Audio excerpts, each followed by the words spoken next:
What is up, health enthusiasts? It's Coach Lambie here for Working Weights LLC, your guide to strength, health, and all things nutrition. I am joined, as always, by my co-host, Dwayne Ulrich, aka Poppy Dwirl. Stop. Today, we are looking at plant-based meat alternatives and do they increase the risk of diabetes? Ooh, good topic.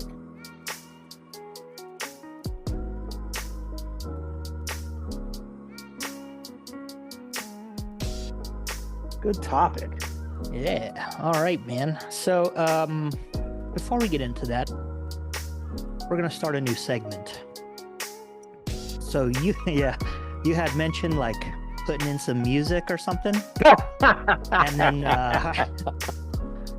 so my wife likes to send me no less than 1,000 Instagram reels to look at on a basis. So we're gonna start a new segment here called Reels from My Wife. Oh my gosh.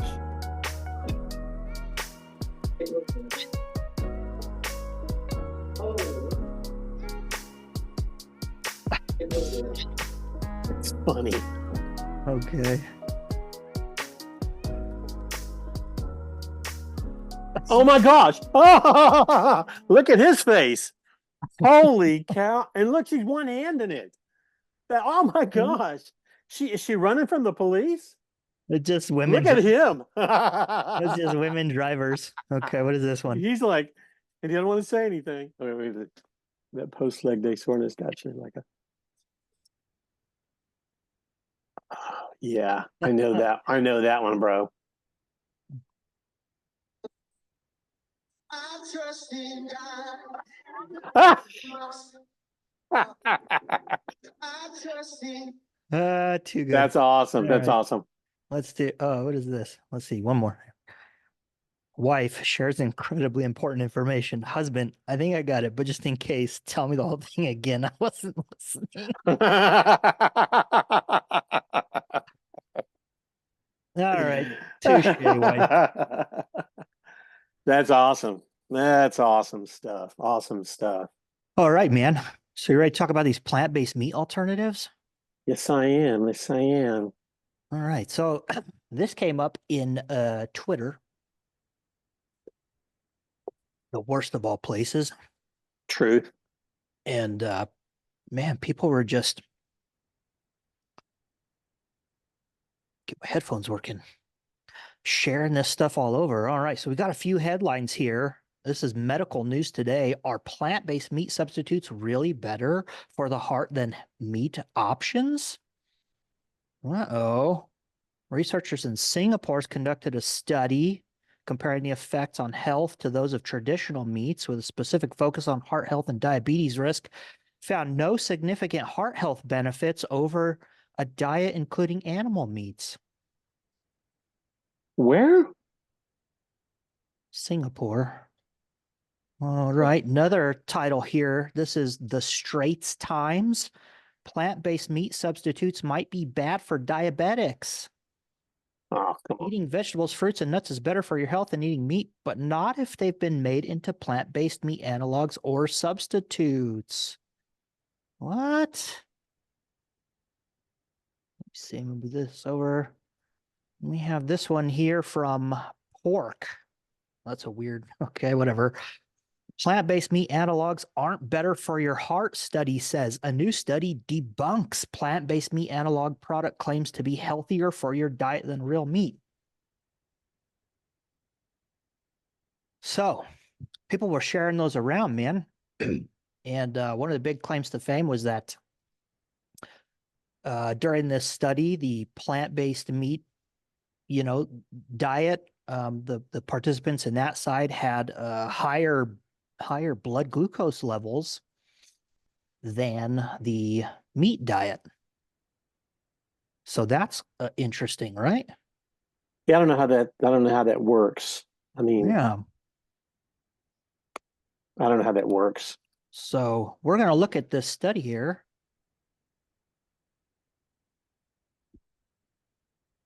All right. So you can see that one, the American Journal of Clinical Nutrition. Yep. plant-based meat analogs and their effect on cardiometabolic health. An 8-week randomized control trial comparing plant-based meat analogs with their corresponding animal-based foods. All right, so we're going to read through this. We're going to see if the study supports the headlines and the claims online, right? The claims online are basically nanny, nanny, boo, boo. We told you this was bad for you. This is going to cause you to be diabetic. Right. And it's going to give you cardiovascular disease and all the other things that come from that. So, yeah, man, let's look at this thing, and we're going to use our episode on how to read a paper. Yes. We're going to go through this. Okay. So the All first right. thing we want to do is we want to ask ourselves, what are we looking to get out of reading this paper? Right? What's the Yes. research question that we're looking to answer? So off the top of your head, I'm just going to ask you, I mean, you don't know much about this whole topic and everything. You didn't read the paper, you didn't read the headlines, you didn't read nothing today. Nope. I'm just a smart What do you man. think? Yeah. So what do you think? What are the questions we're looking to answer? First of all, I want to find out what study data do they have to prove that their hypothesis about plant-based meat not as good for health, cardiovascular health, as well as diabetes control, or even cause of diabetes. Mm-hmm. So I'd like to find out. I'd like to find some of that out. Yeah, that's kind of what I'm looking for, and I want the data behind it. Show me data, and in that data, it's going to have to be more than a control group of like 7 people or 10. I need to see a solid control group, double-blind studies. That's the kind of stuff I'm looking for. Okay. All right. So I wrote down a few questions that I felt that should be answered here, right? So does this study actually debunk the claim that plant-based meat alternatives are healthier than meat? Does it actually debunk, right? Right. So the claim is like, hey, these are a healthier alternative to meat because of cardiovascular disease and diabetes risks, right? Right. So is this study actually debunking it? 2, does this study show that plant-based meat analogs, they're calling them analogs here, increase the risk of diabetes? And does this apply to us, Westernized countries, eating a Western diet? Right.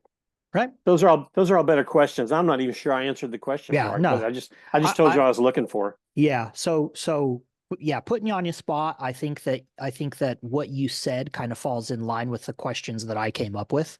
Mm-hmm. I didn't see too much of a difference here. All right. So Cool. following our systematic approach to reading a paper, number 1 here, we're going to read the abstract and we're going to ask ourselves, does this paper interact with our research questions? Right? Yep. And are the results specific to what we're looking for? So let's skim through the abstract here real quick. So our background is with the growing popularity of plant-based meat analogs. Investigation of their effects on health is warranted in an Asian population. Okay, so first of all, we're looking at an Asian population, not a Western population. Now we know that we had the swap meat trial, which was an American population, right? Yeah. What makes them So, think that it? Why do they think it's warranted in an Asian population versus anybody else? well, because there's a growing demand. Movement. There's growing movement for meat alternatives, and so as part of like the recommendations to reduce the amount of meat you're eating, people Right. enjoy eating meat. It tastes good, and so you're looking for something to replace it with. People don't want to eat, beans and lentils and tofu. True. You want to have a burger. So if you're telling me reduce the amount of cheeseburgers I'm eating, well, what do I replace that with? Because I really like eating cheeseburgers. Right. And as a Western diet, continues to expand across the globe, more and more people are eating that way. All right, so the objectives here. This research investigated the impact of consuming an omnivorous animal-based diet compared with plant-based meat analog diet on cardiometabolic health among adults with an elevated risk of diabetes in Singapore. Okay. Okay. 8-week parallel design randomized control trial. Participants, they had 89 of them, instructed to substitute habitual protein-rich foods with fixed quantities of either these plant-based meat alternatives or their corresponding animal-based meats, maintaining intake of other dietary components.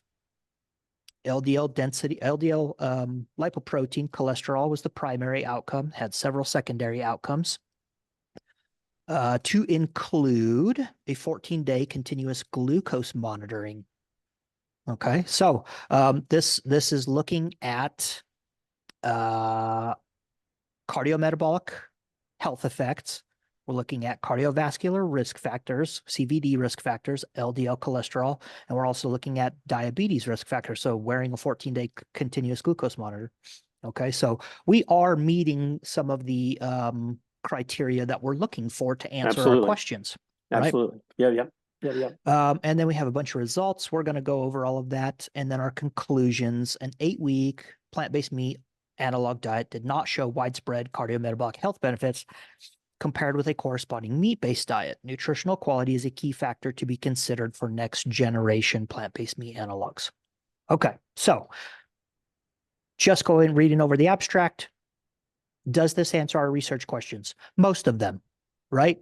It doesn't answer Yes. the question for whether or not that applies to us eating a Western diet because this is in an Asian population. As far as looking at its effects on cardiovascular disease and diabetes, yeah, sure. I think that this is going to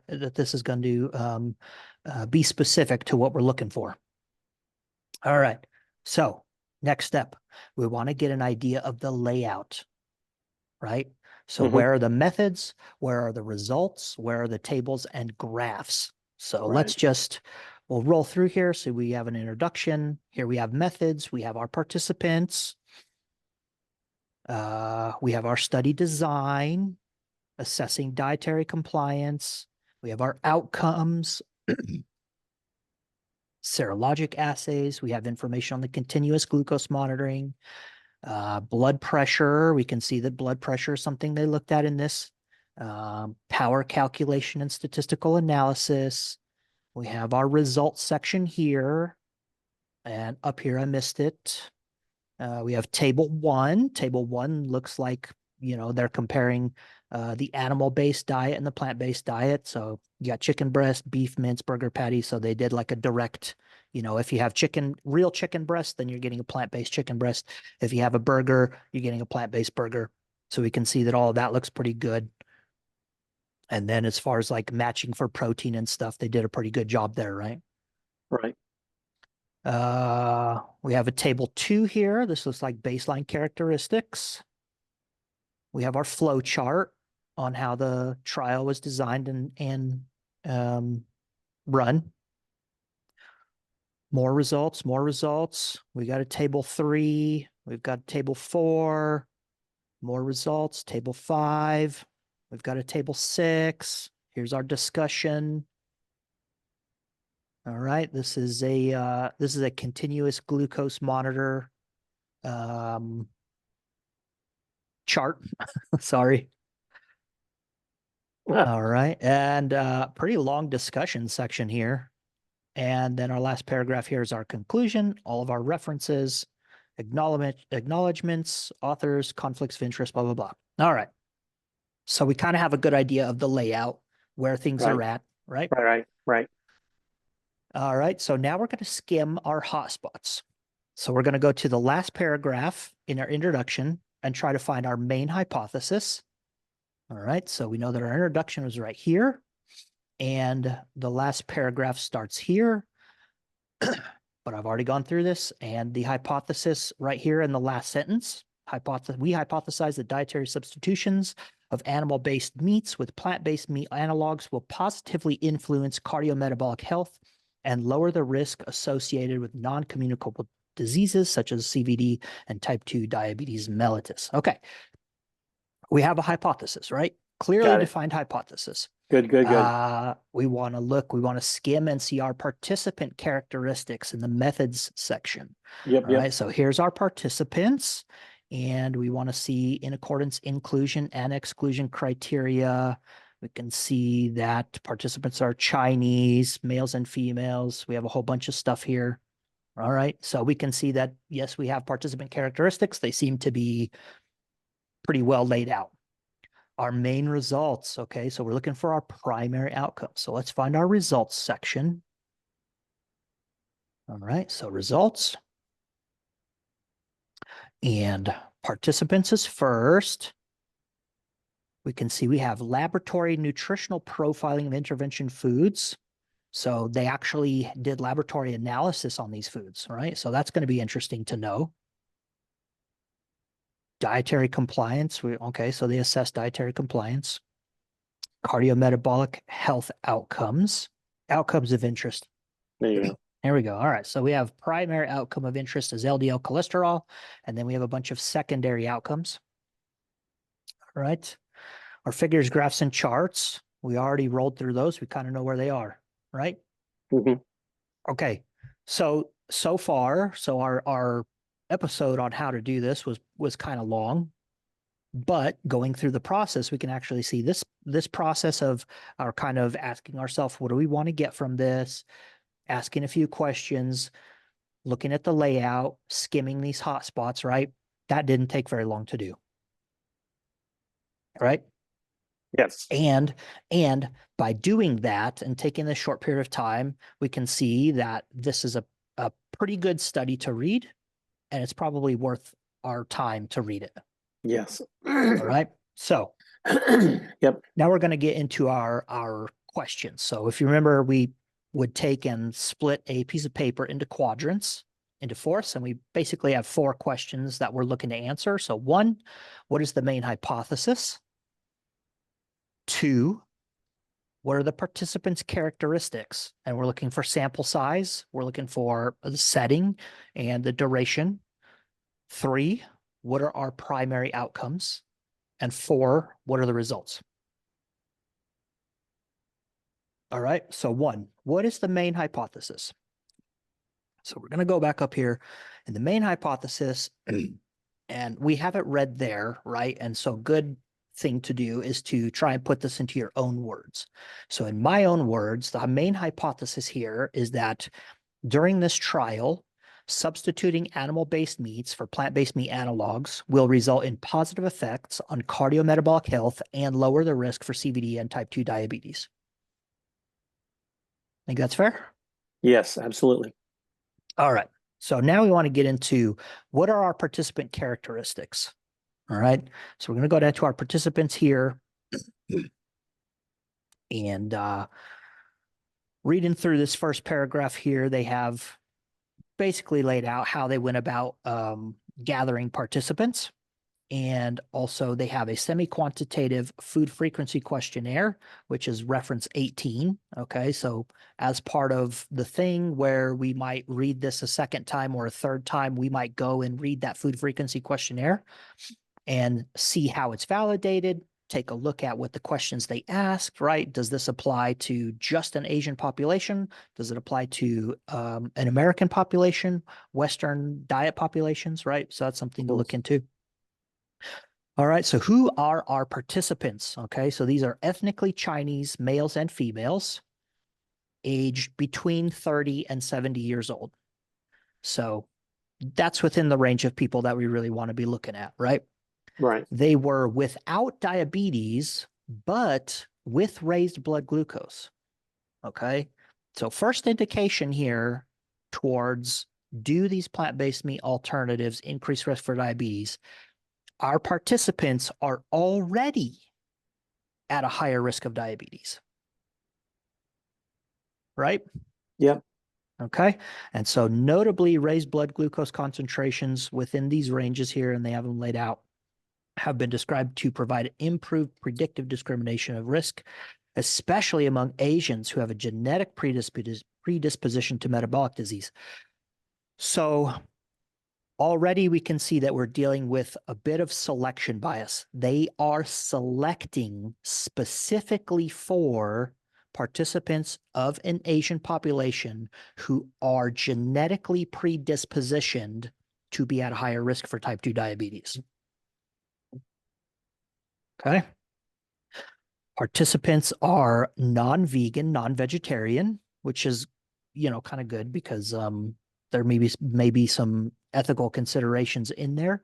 And then having someone who's vegetarian, and then you throw meat or red meat or chicken or whatever on top of their diet. So you may see some changes during the trial that you would not have seen otherwise, right? For somebody who was already eating those things. Yeah. Hey, I just want to say real quick though, Yeah, by choosing someone that is already, they already have elevated levels, I can see why they made that choice, because I think that if there's a difference between animal-based and plant-based meats, I think it'd be more extraordinary with somebody who they have something to lose, whereas somebody who has their glucose levels are in a normal range. I don't think that the changes would be as remarkable in them.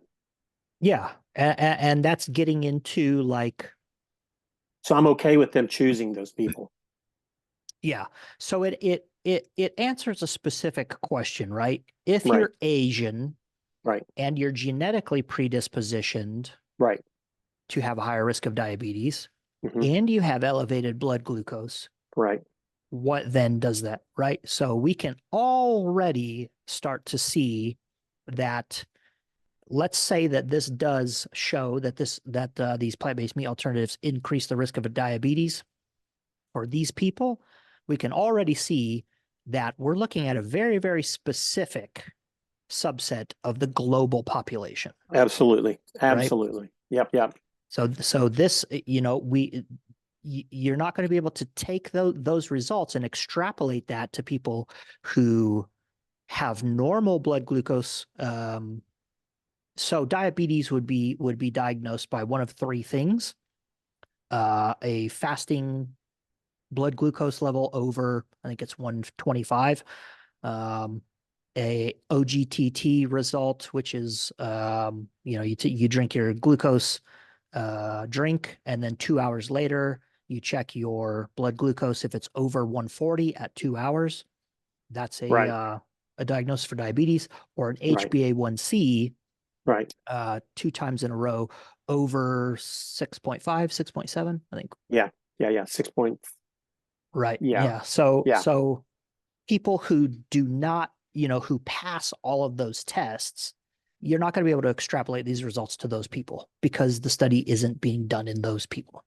Right. Now, if you want a more global answer with the same criteria, or looking for the same criteria, it's going to have to be a group that's in a more average glucose level and multiple nationalities.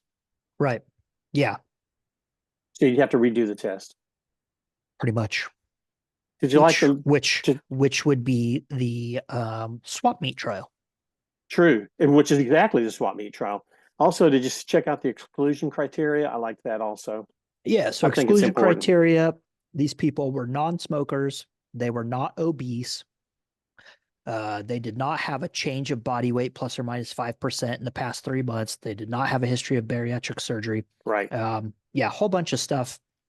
You can read all of that. This included taking supplements or medicine like protein isolates, omega-3 or nutrient blends, meal replacements such as Ensure. Right. They didn't have adherence to special diets. They didn't excessively consume alcohol, because all of those things can affect the results here, right? So if you're taking a bunch of supplements and then you go in this trial and they ask you to stop taking them, you could see results that you wouldn't see otherwise. Right. All right. So our sample size. So how many people were in this trial here? So something that I came across let's look at the sample size first. So we're going to go to our results. I think it was 89, but 82 finished or something like that. Yeah, so our participants here, so 89 entered the trial and 7 dropped out, which left us with 82 participants. There were 42 in the animal-based portion and 40 in the plant-based portion. 82 participants. Now, when these researchers were doing their power calculations, which was, so you need a power calculation to determine, you have to know how many people you need in the trial to determine if the results are going to be statistically significant, and statistically significant meaning that we could attribute the results. So if they're less than P, if the P value is less than 0.05, then we would say that the results are more likely due to the intervention than some other random thing. Okay. So their power calculations, they determined they needed 84 participants to provide 80% power at a p-value of 0.05. Now, they needed 84 to achieve 80% power. They ended up with 82. So already we can see that the results that we're going to get are underpowered.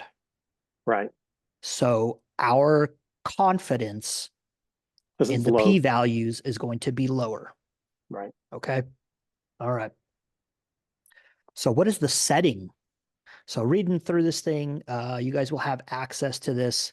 So basically what happened here is that on a rotating 3-day basis, the laboratory contacted a couple different providers, and for the animal-based diet, they sourced all the meat and everything from a local butcher, except for chicken nuggets, which they had to buy from somebody else. And for the plant-based, many of them were the Impossible Foods, or what's the other one? Well, like Beyond Meats and Beyond stuff Beef. like that. Yeah. Yeah, so that's where they got them. And so the participants were all sent frozen meats on a 3-day basis. And that was in order to, number one, not overwhelm people. So you're not getting 8 weeks worth of frozen meat that you're trying to do. And then also to try to keep people adherent to what you're doing. Okay. And then we have 2 days where they actually went into the laboratory. So on day 1, week 0, they went in, did blood draws, took blood pressure measurement, did all the stuff they did. And then at the end of the 8 weeks, they came back in. And then in between there, they had 2 online sessions. Okay. So everybody was at home. Aside from the meat, they bought their own food. They were shipped frozen meats on a 3-day rolling basis. All right. So we know who our participants are. We know what the setting is, and we know the duration. This was 8 weeks long. All right. What are our primary outcomes? This is where we have to go back and find this stuff. Okay. So our primary outcome of interest is LDL cholesterol. So our primary outcome of interest isn't even diabetes. Right. It's cardiovascular. Right. It's LDL cholesterol, which is a cardiovascular disease risk.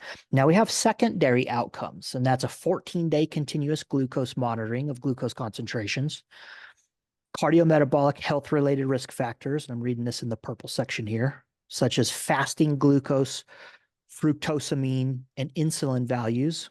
And then they also have clinic and 24-hour ambulatory blood pressure measurements. Now, clinic is when they came in at week 0 and week 8, they actually went into the lab and they took blood pressure at the clinic. Now, I didn't find whether it was all of them or just some of them, but people would get a blood pressure cuff, which you would put on your upper arm, and that just stayed on for 24 hours. And that thing was pre-programmed every set period of time, whatever it is, to take a blood pressure reading at home. People had to wear that at home. All right. It's 24 hours. And then they also looked at other stuff. They looked at triglycerides, HDL, total cholesterol. They looked at C-reactive protein, which is a marker of inflammation, which is another claim that's made online.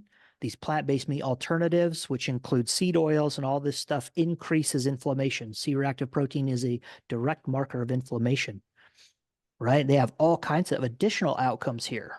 Protein metabolism-related biomarkers such as urea, creatinine, albumin, They also took DEXA scan, but they did not provide the results for DEXA because they wanted to keep this focused on the cardiometabolic health outcomes.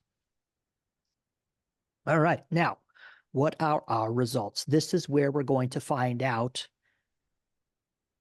whether or not this study supports the claims that plant-based meat alternatives are not healthier than meat, and whether or not they increase risk of diabetes.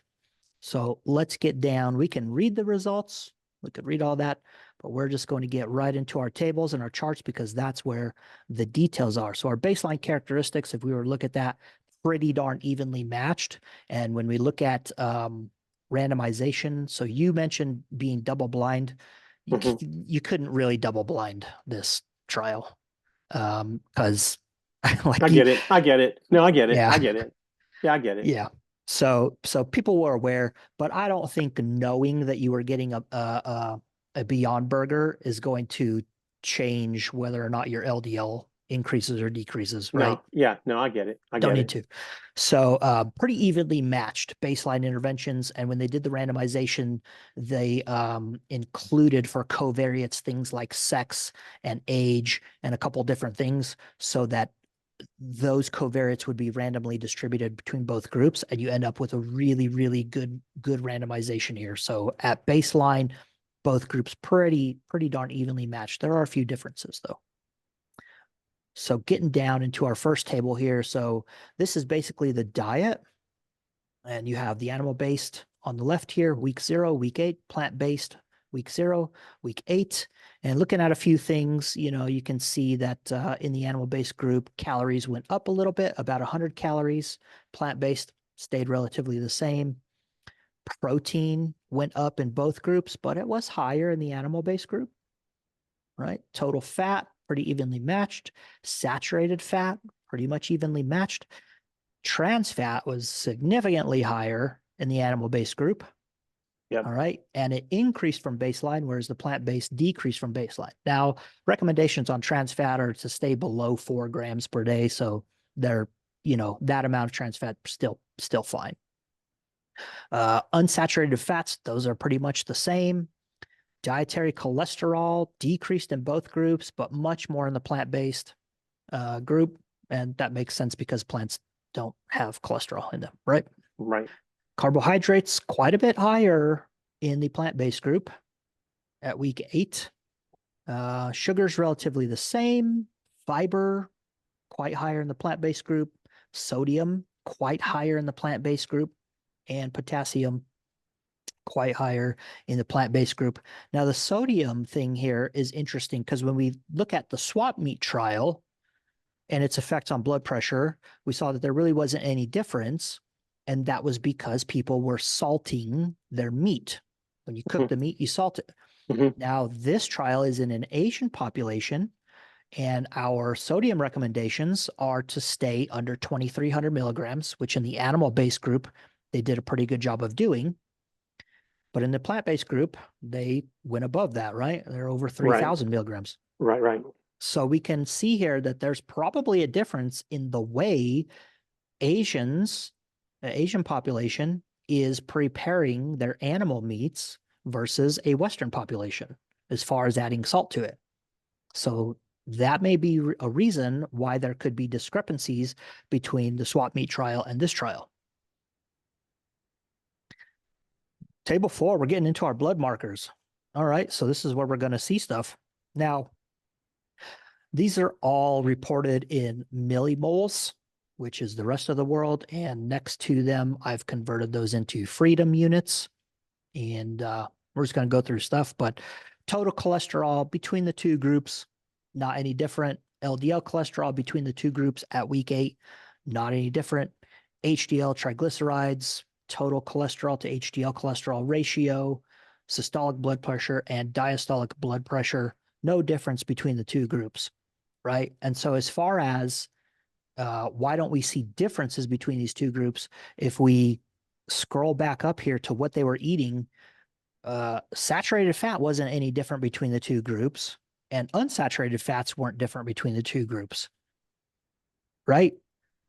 And so those being some of the biggest factors for what's going to happen with our lipids, we wouldn't expect to see any difference between the two groups, right? They're both consuming about the same amount of everything as far as those fats go.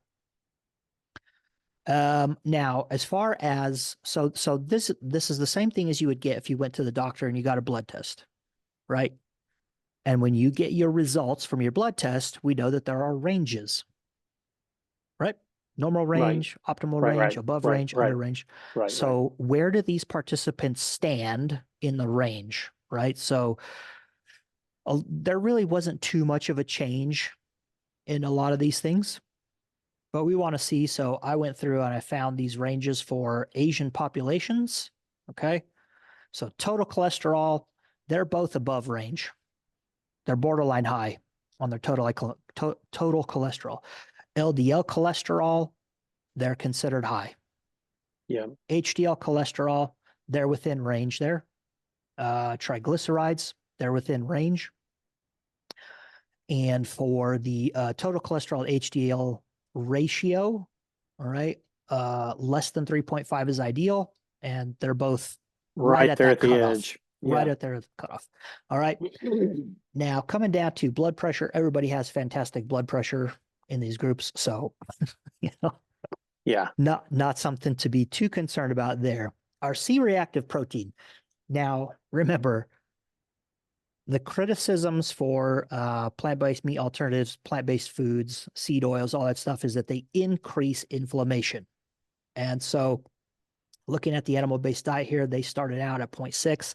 Less than 1 is normal.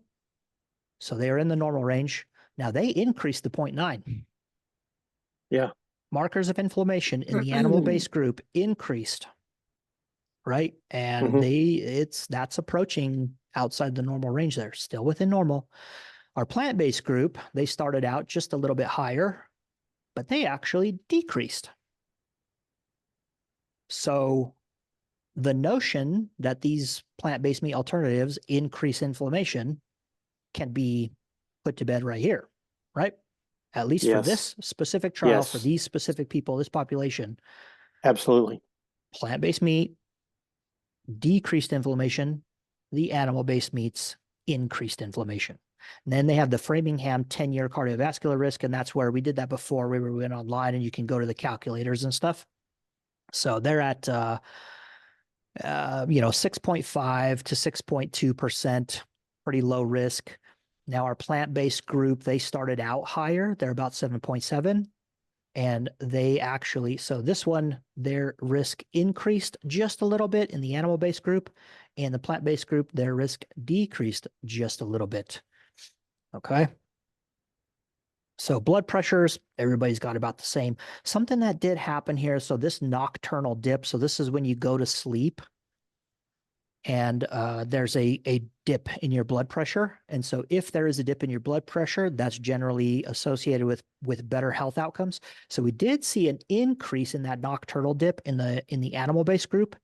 So more people had that dip at 8 weeks than they did at week 0 versus the plant-based group, that number actually decreased. So less people actually saw. And that probably can be attributed to the differences in sodium. Yeah, it's interesting to look at week 0 versus week 8 on both of them. Yeah. So I would say that there's, so there has something to do with the way foods are being prepared, which I think speaks to our recommendations on sodium intake, right? Get your stinking sodium intake down. Leave that salt sugar alone. I mean, that salt shaker. Alone. Salt shaker as one man, but all same right. thing. So yeah. So this table here is directly relating to cardiovascular disease. And we can see between the two groups, there really was no difference. Now, answering the question, does this mean that plant-based meat alternatives are not healthier as far as cardiovascular disease is concerned? For this specific population and this specific trial, yeah, not healthier. However, they're not worse. Right. So as far as cardiovascular disease is concerned, these plant-based meat alternatives are a viable option to replacing some portion of what you're eating for meat. Now, that has environmental effects or whatever. This may not have any difference on cardiovascular outcomes. But as far as reducing emissions and all that stuff, may have some effect there. I have a question. Go ahead. Can we go back up? Chart number 3, I think it is. Okay, so I know that we haven't gotten to the diabetes question so much, or even blood sugar levels, but or glucose levels. But I'm concerned about, not concerned, but what really draws my picture is to the total carbohydrates numbers. Yeah. So 139 plus or minus 45.3 to 172 plus or minus 51. So, I mean, with those intervals, plus minus 45, plus minus 51, that can almost be in the same range. But as total carbohydrates, couldn't that provide for a sudden or a relatively quick increase in glucose levels? Yeah, more carbs is going to equal higher glucose. And in a faster, I think it's a quicker. I think the body just metabolizes it a little bit quicker, and so when you get down to the line chart down below, and there's a certain places where there's that sharp increase in sugar levels, I'm just wondering what the diet did with that. Yeah, so this brings up a good point where we can look at this laboratory nutritional profiling. Okay, so you're bringing up the carbohydrates, and this is a little bit ahead of the gun here. Okay, so I'm sorry. Well, we can wait. That's fine. That's fine. Yeah, we're going to get into the diabetes things, and as far as diabetes are concerned, we need to look at carbohydrates, right? Right. So as far as what they gave them, for the meats being protein matched and all that stuff, we can see they did a pretty good job here. Right. Right. But when it came to laboratory analysis of these things, so although the average protein content of the intervention foods was matched as listed on the product's nutrition, right, when they sent these foods in to be analyzed by the laboratory analysis, we can see that the micronutrient contents of the cooked foods was relatively lower in protein for the plant-based. Okay, so this does bring up something that is of concern. So they matched it based on what's on the label, but then when they sent it into the lab, what is the protein content that is actually in the plant-based meat is actually lower than what's being reported on the label. That is of concern. Yeah. Okay. So the label could be wrong, or even how they cooked it or prepared it could have changed things. Yeah. Yeah. So what this ended up producing, all right, was a noticeably higher total carbohydrates in the plant-based group. So for a 3-day cycle, the animal-based group, there was 16.1 grams of carbohydrates within the protein sources that were provided, and the plant-based group was 100.6. That's a lot. 16.1 versus 100.6. Wow. Yeah. So almost 95 grams of carbohydrates more per 3-day rolling basis. Let me see if I can find my calculator here. And gotta move that over. So 95 times 4 is it's almost 400. It's actually 85 or 84 actually. 84 grams difference. 84. Oh, you're right. Where'd you go? Calculator. 84 times 4 gives us 336 calories of carbohydrates. Okay. Wow. So already we can see that in the plant-based group, they were consuming considerably more carbohydrates than the animal-based group. Okay. Now we have to ask the question, is that going to affect continuous glucose monitor results? if you're eat right, so if you eat more carbohydrates, are you going to see higher glucose numbers? True. Well, yes. Yeah. All right. So where are we at here? We're getting down into some of this stuff. All right. So table 5, We're weight, in the weeds BMI. now, brother. Yeah, hip to waist ratio. None of those changed a whole bunch. There Right. was a bit of a reduction in both groups for the hip to waist ratio. Stuff we're not really concerned with. Now our markers for diabetes here. So fasting glucose. All right. 5.41 in the animal-based group at week 0, 5.37. Relatively no change. I converted that into freedom units here. So this is when you wake up after sleeping. What's your glucose? They had 97.4 and 96.7. So basically around 97. And then in the plant-based group, they were at week 0, 98, and at week 8, 97. So relatively no change. Both groups are within the normal range fasting glucose. Okay. Fasting insulin.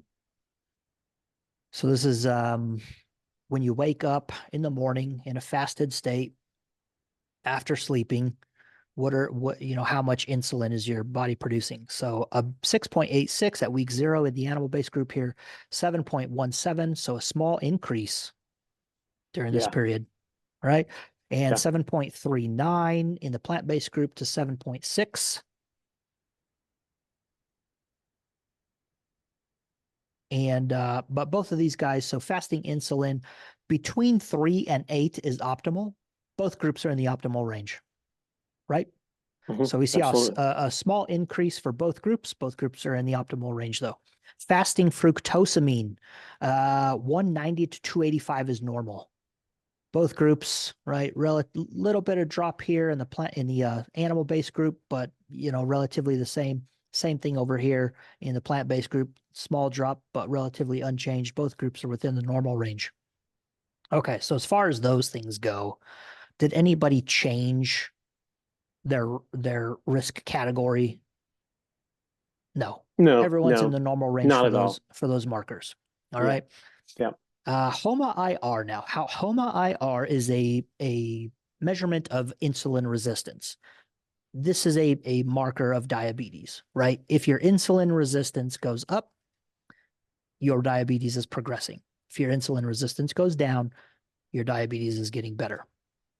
So in the animal-based group, started out at 1.64, ended out at 1.63. Basically no change for insulin resistance. In the plant-based group, they started out at 1.8 and ended up at 1.76. So a small improvement in insulin Right. resistance. Reduction. All right. So the animal-based group at week 8 was 1.63. Plant-based group at week 8 is 1.76. However, the plant-based group started out higher than the animal-based group did, right? Right. So plant-based group saw a small improvement. Animal-based group didn't see any improvement. HOMA beta, this is a measure of beta cell function. Okay. And this is as a percent. So between 50 and 100% is considered normal. So for beta cell function, both groups considered normal. And HOMA IR less than 1 is optimal. Between 1 and 1.9 is normal. So for insulin resistance, both groups are in the normal range. Beta cell function, animal-based group started out at 77%, ended up at 79%. So a small increase in beta cell function, which is good. All right. Plant-based group started out at around 71, ended up at 77. Increase in beta cell function. Now, both groups saw an increase. However, we only see an increase of about 2% in the animal-based group, and we see an increase of 6% in the plant-based group. Interestingly, though, you got to say this too. Is like, so week 0, I mean, there was no telling how these people were chosen. I mean, week 0, that you just had the luck of the draw there for all those people to be at 1.8, basically. So, I mean, yeah. So that's for HOMA IR. yeah. The mean HOMA IR for the plant-based group just was higher at baseline than Yeah. the animal-based group. All right. Yep, absolutely. However, the plant-based group saw a small improvement in insulin resistance, and they Mhm. saw a larger improvement in beta cell function. Yeah. Now, this is completely off in speculation land here, okay? But Yeah, this yeah. is directly relating to, do these plant-based meat alternatives increase the risk of diabetes? If both of these groups for insulin resistance and beta cell function were to, the trajectories for these things were to continue, right? For the next 6 months, 1 year, 2 years, whatever, at the rate, we would see improvement in insulin resistance in the plant-based group, but not Right. the animal-based group.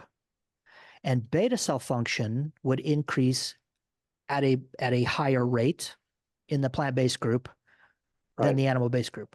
So we would actually see risk of diabetes go down at a faster rate over time in the plant-based group than the animal-based group. Right.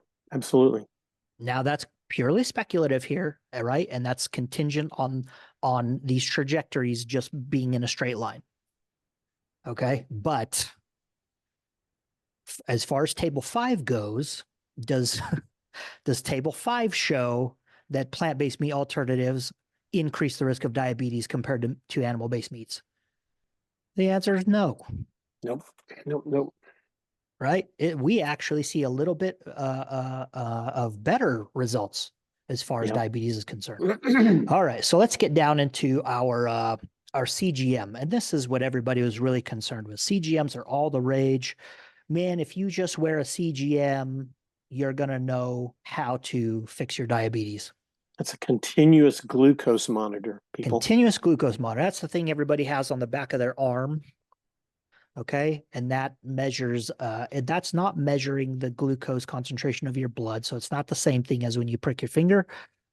That is a measure of the fluid in between cells. It's called interstitial fluid. Okay. And that takes a reading like every 15 minutes or something. Yeah. All right. So what happened here is they took a small portion of both groups. Okay, so I think it was 42 in the animal-based group and 40 in the plant-based group. And if we look back at our power calculations, in order to see if they would have enough power, they needed a 42, which they got. Okay, so for overall results, all the results that we just looked at, as far as p values are concerned, right, we can see that not very many of those p values are under 0.05. We can't have a lot of confidence in these p values, because for the entire trial, the participants were underpowered. For the CGM results, perfectly fine for power. They had enough participants for that. Now everyone is concerned with the time in range, and we can see in the animal-based group here the time in range, the percentage of time that glucose concentrations were in range was 94.1, and in the plant-based diet was 86.5. So there was more time spent, your glucose range. So we're talking about area under the curve here, right? So how much concentration of glucose were people exposed to for a 24-hour period? More time was in range for the animal-based group than the plant-based group. And then over the whole 14 days here, they have this grade value, and the lower that number is, the better it is. So the animal-based group got a better score on the grade versus the plant-based group. So let's go down here and look at this continuous glucose monitor chart. So this is what you would see if you wore a continuous glucose monitor. It syncs up to your phone, and you have your own special app. And this is basically the results you would get. So this is a 24-hour period. We can see it starts at 6 a.m., ends at 6 a.m. the next day. And this is what's happening to the glucose as you go about your day. Okay. Oh, I lost where they have this. Oh, okay. So this is results for first 24 hours of a fixed menu. So what they did is number one, as far as these continuous glucose monitor results go, the participants who wore a continuous glucose monitor were not randomized. They were volunteers out of each group. So the first issue that we have for the continuous glucose monitor results is that the continuous glucose monitor results have not been randomized, right? Right. So that is an issue. All right. And what they did is they gave these people fixed menu items. They said, this is exactly what you're going to eat: breakfast, lunch, dinner, and a snack. Okay. So breakfast was at 8 a.m. Lunch was at noon. They had a snack at 4, and then they had dinner at 8 p.m. Now, as far as seeing if someone is at risk for diabetes, we're looking at an oral glucose tolerance test, and 2 hours after taking your glucose, you want your reading to be less than 140. Okay, so 140 or 7.8 millimoles. So drawing the line here. So people ate breakfast, both groups, at 8 a.m. 2 hours later at 10 a.m., both groups are under 140. At noon, everybody ate their lunch. At 2 p.m., 2 hours later, both groups under 140. At 4 p.m., everybody had their snack. 2 hours later at 6 p.m., both groups under 140. Dinner at 8 p.m., 2 hours later at 10 p.m., both groups under 140. Okay, so oral glucose tolerance test, both groups pass. Yep. Both groups pass an OGTT. Now, what everybody is concerned with here is this time in range. So between 140 and between 63 milligrams per deciliter of glucose, the animal-based group had more time in range than the plant-based group. So really, if we look at these peaks here, breakfast, everybody was in range. Lunch, everybody was in range. This snack in the animal-based group, that's this black dotted line. They're peaking up there, right? Right, hitting that Right. line. The animal-based group, though, how they peaked up and over. Yeah. And then for dinner time, animal-based group was in range, and the plant-based group, they peaked just above that. Now, if we're going to say that the plant-based meat alternatives are the thing that are causing the risk for diabetes, where would we expect to see these peaks going over 140? When the participants are eating the plant-based meats, right? Right. If that is the thing that is driving these glucose numbers, we would expect to see the peaks then. 12 Really, we and see 12 and 8, maybe. You only yeah, see so it there's an issue here at dinner time, barely. barely, but the real issue here is at 4 p.m. Whatever they ate at 4 p.m. is the thing that is driving the plant-based group over range, right? Right. So let's take a look at this fixed menu, shall we?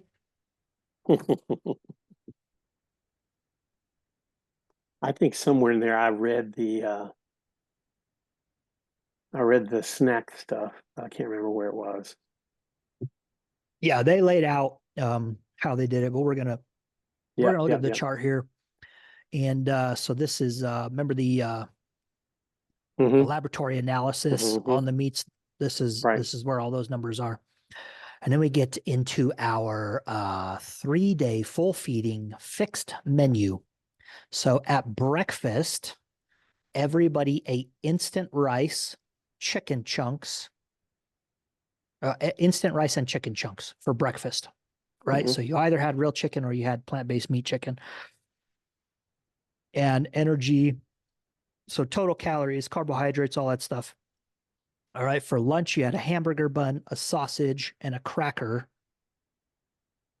And for our snack, we have a muesli bar, a noodly block, or sorry, what do we got here? Okay, so lunch is a hamburger bun and a sausage.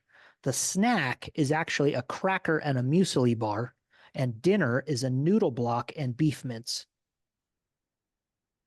Okay, so the thing that is pushing everybody out of range is this cracker and muesli bar.